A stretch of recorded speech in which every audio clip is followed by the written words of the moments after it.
Kita berdoa. Terima kasih Bapa yang di sorga atas segala rahmat-Mu yang Kau terus berikan kepada kami hingga kami dapat tiba di hari yang baru ini hanya oleh karena anugerah-Mu. Tuhan, sebentar kami akan mengawali segala aktivitas kami dan pekerjaan kami untuk satu hari penuh ini. Biarlah Tuhan kami mengawali dengan ibadah dan firman-Mu. Berfirmanlah ya Tuhan, dan kami telah bersedia untuk hadir dalam hadirat-Mu. Ini doa kami Bapa di dalam nama Yesus Kristus Tuhan dan Juru Selamat kami berdoa. Amin. Shalom Bapak Ibu Saudara yang terkasih, firman Tuhan yang akan menyapa kita pada hari ini diambil dari kitab 2 Tesalonika 2 ayat yang ke-13. Saya akan baca dan beginilah firman Tuhan. Akan tetapi kami harus selalu mengucap syukur kepada Allah karena kamu, saudara-saudara yang dikasihi Tuhan. Sebab Allah dari mulanya telah memilih kamu untuk diselamatkan dalam roh yang menguduskan kamu dan dalam kebenaran yang kamu percayai. Demikian firman Tuhan. Bapak Ibu Saudara yang terkasih di dalam nama Tuhan kita Yesus Kristus.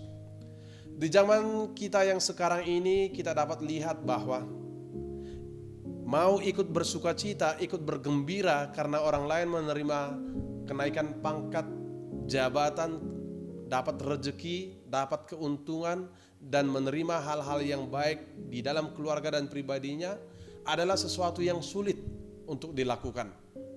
Hal ini kemungkinan terjadi karena tingginya tingkat persaingan di antara satu sama lain, yang mana setiap orang berusaha untuk menjadi orang yang paling hebat dan paling dihormati di antara teman-teman dan yang lainnya.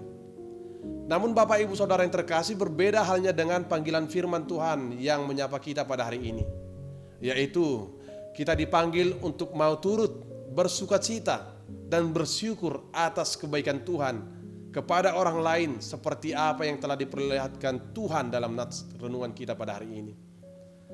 Karya penebusan yang dilakukan oleh Tuhan Yesus melalui pengorbanannya, di mana Dia rela mati di kayu salib Golgota, telah membuat kita menerima pengampunan dan pembaharuan atas status kita, identitas kita yang baru, yaitu menjadi orang-orang pilihan Tuhan.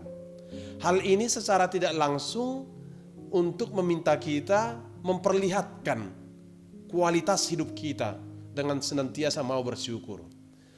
Kita dipanggil melalui Injil keselamatan di dalam firman-Nya. Kasih penghiburan menyebutkan bahwa pemilihan yang Tuhan telah berikan kepada kita adalah sesuatu yang ajaib dan luar biasa. Allah yang lebih dahulu memilih kita, bukan kita yang memilih Allah, seperti dikutip dalam kitab Yohanes 15 ayat yang ke-16a. Nah, ketika Allah telah memilih kita, kita dipilih dan ditetapkan untuk diselamatkan. Sebab itu adalah kehendaknya yang mulia.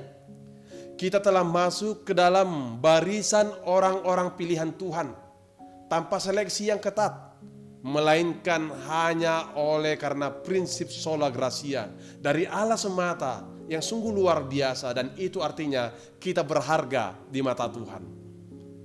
Bapak Ibu Saudara yang terkasih, sama seperti kasih seorang tua bagi anaknya, di mana orang tua bangga kepada anaknya ketika anak-anaknya berbuat baik seperti apa yang telah dinasihatkan.